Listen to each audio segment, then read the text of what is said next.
Hello, welcome back to the channel, Random People. We're continuing with the listening. We are on to Cambridge C1 Listening Part 2. My name is Steve, nice to meet you. In this video we are focusing on Part 2, how to do it well, what kind of questions they have, what skills you need to do well, how you can practice. And as I said, this is like your first class, then you watch this, do all the activities, go off by yourself and keep practicing every day to make sure you get to that C1 level. So what is part 2? Part 2, the format is always the same. It's a monologue and it's a presentation on a topic. The topic is often something quite scientific, historical, social. C1 level, you're supposed to be able to follow complex ideas. Off the top of my head, I'm thinking we've had presentations about animals like the albatross, about jobs like a video game designer, and they will talk about these and you have to fill in blanks in sentences based on what they say. You write a word or short phrase, which is normally 3 words maximum, but often 1 word, sometimes a number, but not so much in C1 just because numbers are a bit easy, so it's normally a phrase. And important point, you must write the exact word or words that you hear. You don't change them. If they say it in plural, you say it in plural. If they say the gerund, you write the gerund. It will fit grammatically. Exactly what they say will fit grammatically, unless they've made the exam badly. But for a real C1 exam, they won't make the exam badly. In some practice ones, it's a bit dodgy, but in the real exam, it'll be fine. Of course, this being C1, there will be distractions. They will say, I thought the book was about penguins. It turned out to be focused on seals. What was the book about? The book was about penguins. No, the book was on seals. You, for some reason, thought it was about penguins, but it turned out to be seals. That's an easy distraction, but of course there'll be more difficult ones like that. So that's the format. Let's get into it. Let's look at the actual questions so you can get practicing them, so you can get better at it. The key skills you will need, well, I've broken it down into different skills that we can then practice with different questions. So the first one is to picture the situation, to understand in general what they're talking about, helping you to imagine what they might be saying. If the talk is about an albatross, then you need to be imagining a biology lecturer talking about an albatross, the bird, with a slide, the bird flying, the bird with its little baby, the bird eating fish, typical things that would be in this. You can picture the situation. It's going to help you understand the rest of the talk. Some answers can be predicted. Read the sentence carefully and think, okay, there's only 2 or 3 possible answers. What could it be? Listen for clue phrases, which you get from the reading. So think, okay, there's going to be a key phrase here that means the same, that tells me the answer.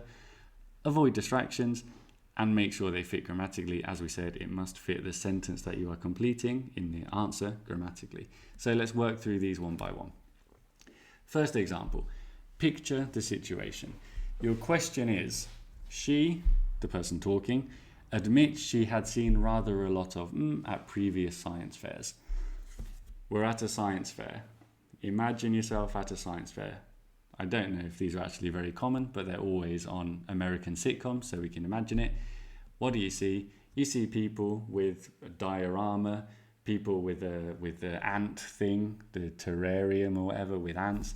You see people with, I would say, volcanoes. I think that's the common one. There's lots of volcanoes. They make a volcano with baking soda or something and some kind of Coca-Cola or something. What I mean is you are picturing this situation because she's talking about science fairs. So you are imagining all these people with different experiments and models and things in a big hall. And there's a prize and they're saying, oh, very interesting. They're demonstrating it, talking about science. Once you picture this situation, the rest of the talk should be easier to follow because that's what she's talking about and you are seeing it in your mind as you listen. Well, what is the answer? If you've attended many science fairs before, you may be expecting to see such things as model volcanoes, crystals in jars, or robots.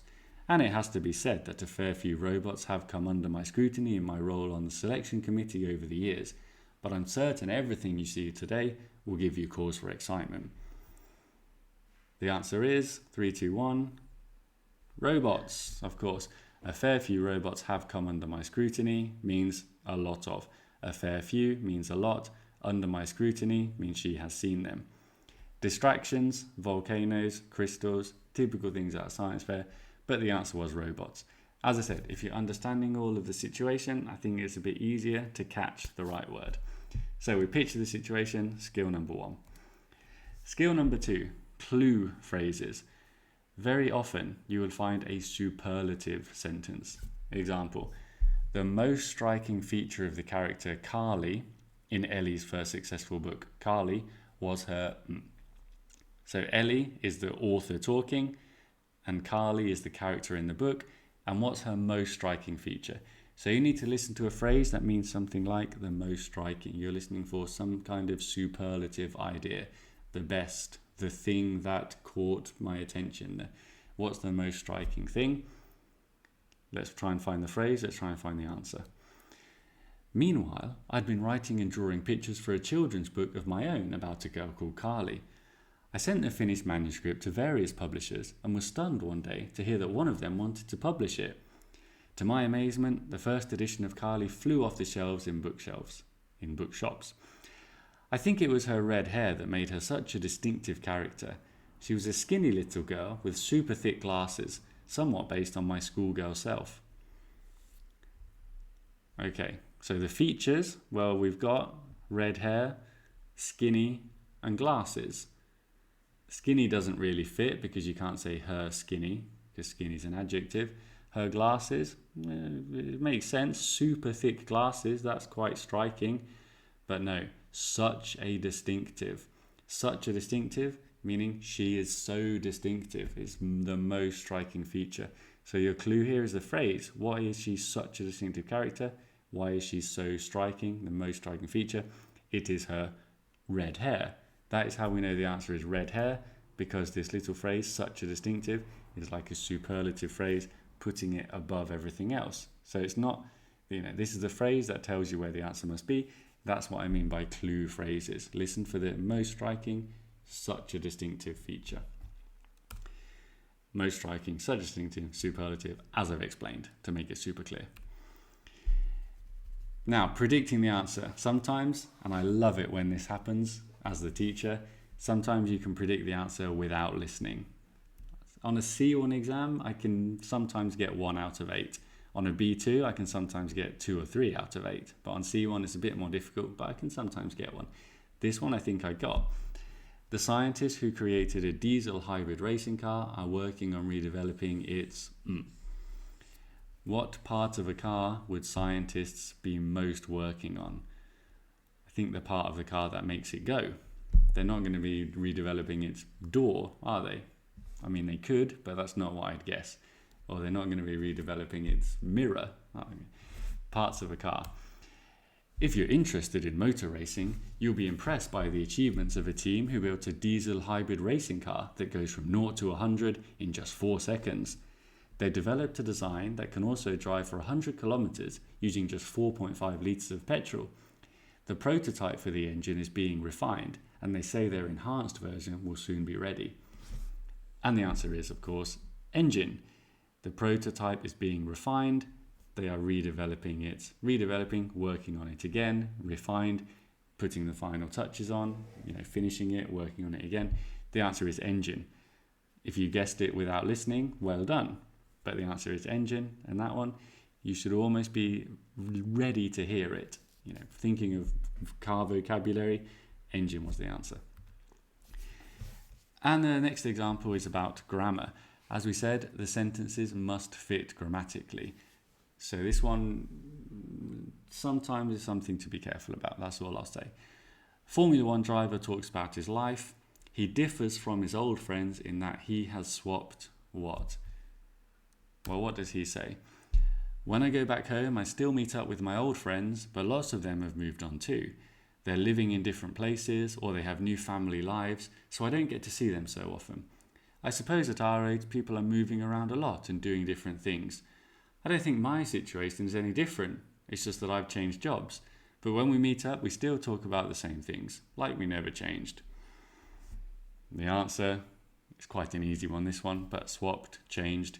He swapped jobs, as in jobs with an S.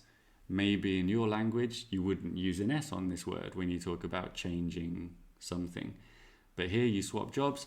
I think if I had to explain this, maybe a real linguistics expert can correct me.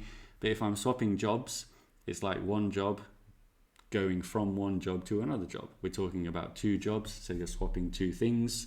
Plural, you're swapping jobs, two jobs. So the point there is you must have jobs with an S. You don't have the S, you don't have the mark. You messed up. Think about the grammar. Think about what you're listening to very carefully. All right, so that's all the theory. Let's put it into practice. Let's do a C1 Part 2 listening. This one is about international volunteering. 8 questions. Like in a normal class, I want to see if you can apply what you've just learned, if you can think about how to find the answer, and if you can get 8 out of 8 on a C1 listening. So you have a few seconds to read it before. Is it 45 seconds in part 2? It's maybe, I never remember. Pause the video for as long as it takes. Now let's listen. Track 5, Listening Part 2, Worksheet 2. You will hear a man called Sam Parker talking about doing volunteer work in other countries. For questions 1 to 8, complete the sentences with a word or short phrase. I'd like to tell you about some of the opportunities there are for international volunteering and a little about my own experiences. I should say first of all that most organisations prefer participants to have qualifications or a particular skill. If you don't have these, it's crucial to consider what sort of impact you can have as a volunteer. It's also important to bear in mind that there are age requirements in certain countries. My first volunteer experience was at a safari park in Thailand. It was rescue work taking care of birds that had been injured. Besides learning a lot about the birds' names and habits, as well as all the various diseases they get, I also got to know more about wildcats, as there was a section of the park dedicated to them. Teamwork's vital for all projects, and working on the project taught me an invaluable amount about this. I really developed my abilities in that respect. I guess it was the biggest takeaway thing for me. Basically, when you volunteer, you're there to get involved, and you'll have a lot of fun doing that. You might also pick up odd things like how to make a fire without matches, or how to build a hut with the most basic equipment. I'd built one before back home with my dad using screws and nails, so it was a real eye-opener for me when I was instructed in how to make one stay up using just string to keep it together. Volunteer work's as tiring as any job, but it can turn out to be a thoroughly enlightening experience. With so many organisations offering volunteering placements abroad, it's not easy to determine which project might be the most ethical, sustainable, or beneficial. Generally speaking, the longer you stay, the better. Short-term volunteering can be damaging to communities, and it's generally advised that it's not appropriate to stay less than a month. It's often said that a commitment of around 12 weeks allows enough time for you to integrate with the local community and deliver useful work, so bear that in mind. Your commitment also depends on what the organisation needs. It might need help delivering a specific project, such as reviewing the organisation's accounts or budgets, for example. Make sure you're working to their time frame and not forcing them to adapt to your travel schedule. Volunteer work abroad is sometimes offered by for-profit agencies outside the country where the volunteer work takes place. They can allocate you to specific projects or place you with a local organisation. If you use an agency, choose one that's transparent about its in-country partners and specifies which particular project you'll be working on. Always ask questions about the impact of the volunteering programs. The best ones will have strong case studies showing how well their projects are doing, which you can ask to look at prior to making any commitment. Look for projects that promote the positive integration of volunteers with the local community. You'll usually have to pay a fee to volunteer, but food and accommodation are provided. I volunteered all over the place, and in all my time, despite a few stomach aches and suffering from really bad flu once, the one thing that I'd fully expected to bother me didn't. That was loneliness. I always had people around who made it a truly amazing experience. Now listen again. If you want to, go back. I'd like to tell you about some of the opportunities there are for... Well, I'm not going to make you listen to it again. This video will be too long. Go back 3 minutes, however long it is, and listen again as you would in the exam. Take it very seriously. Make sure all the answers fit. Think about the skills we've looked at. Here come the answers. Number 1, age. A little bit of a dodgy question because age requirements, the rules are about age requirements of people. Sounds a bit strange. Age requirements, okay. Distraction, qualifications, skill, organizations, yeah, but it's about age. Number 2, this is what we practiced, the clue phrase. You are maybe thinking he is talking about at the safari park, birds and wildcats. But what does he say is the most important thing? Teamwork. Teamwork was the biggest takeaway thing for me. Biggest, most. Typical C1 trick. Birds and wildcats were distractions. He learned something about them, but what did he learn most? Teamwork. Number 3, using just string to keep it together. He used string to build a house. Impressive. I hope no Mr. Wolf comes and looks at this house, but it sounds impressive. Number 4, the minimum commitment. This is another general understanding one. It's a month. Little distraction because he says 12 weeks is the best time, it's best to stay for 12 weeks. It's recommended, but that's not the question. The question is the minimum. So it's not appropriate to stay less than a month. The answer is a month. That's the minimum. 5 and 6 are really, really difficult, long, complicated ideas. Number 5 is travel schedule, if you're British, schedule, if you're American. Not forcing them to adapt to your travel schedule. This means a volunteer shouldn't expect, you get what this means. It means you can't say, oh, my flight isn't until Tuesday, so don't start building the hospital until Tuesday, please. No, you're not allowed to say that. You have to do what they say. Distractions, other words didn't really fit. I guess time frame is a similar idea, but that was like they set the time frame. Don't force them to adapt. You see what I mean? And number 6, this was another difficult one. Here you have to understand, this is where C1 is just a difficult adult exam. How does international volunteering work? You start with some kind of organization. You volunteer with an organization, and this organization has partners in that country that it is working with. This is what you need to understand. The agency, partners, it's about partners. Choose one that's transparent about its in-country partners. So you need to really get in your head, like I said before, get a picture of the situation. You're going to volunteer in an international project. How would this work? You go to some big organization, then they contact some village who are building a school and they want volunteers. So this is where, understanding the whole situation would help. The best ones provide case studies. The best ones will have strong case studies.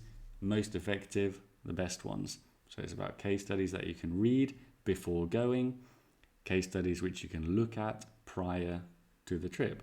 Look at, read, prior, before, you've got the right answer because it's all fitting together. And number 8, a little bit of an easy one to finish. He didn't suffer from loneliness.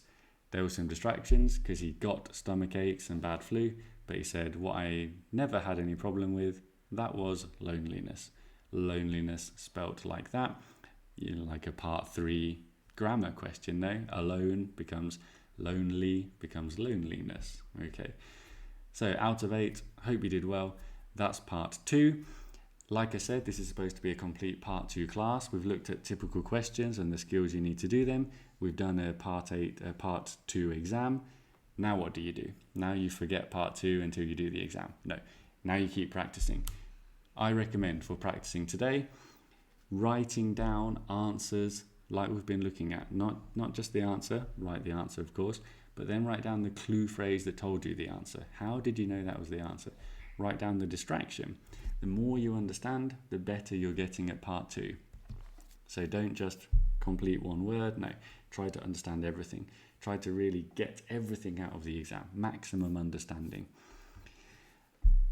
To practice part 2, obviously you can do lots of part 2s. There are dozens online that you can do. There are books. There are lots of things to do, but there is a limited number.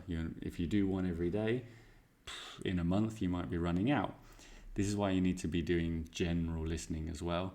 And today I'd recommend a website called YouTube. This is like a video hosting website where normal people can upload videos. It's really democratic, isn't it? It's incredible. Any idiot with a camera can upload a video. Find something that's interesting for you and think about focused listening. So pausing, writing things down, anything you're not familiar with, really focused listening. Sometimes you just want to watch a video for fun, great. But sometimes you want to study a video. You want to spend, maybe it's better to spend 10 minutes pausing, looking things up, repeating if you didn't understand. Listen to it 3 times until you understood what they're saying.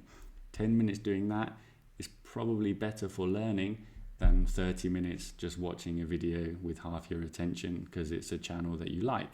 So sometimes focused listening can be more effective. And of course, immersion. 15 minutes every day, this soon adds up. This soon means lots of hours listening to English. And if you're paying attention, if your brain is working, you will get better at it, the same as any other skill. My recommendation for today for a YouTube channel is GeoWizard.